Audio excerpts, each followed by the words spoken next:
قل لو كان البحر مدادا لكلمات ربي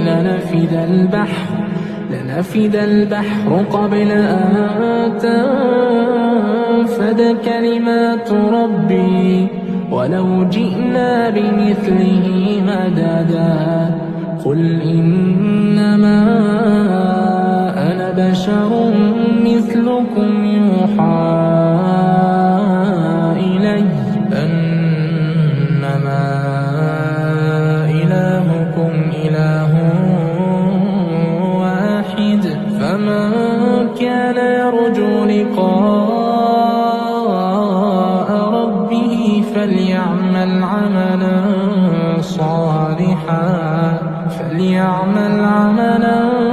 صالحا ولا يشرك بعبادة ربه أحد.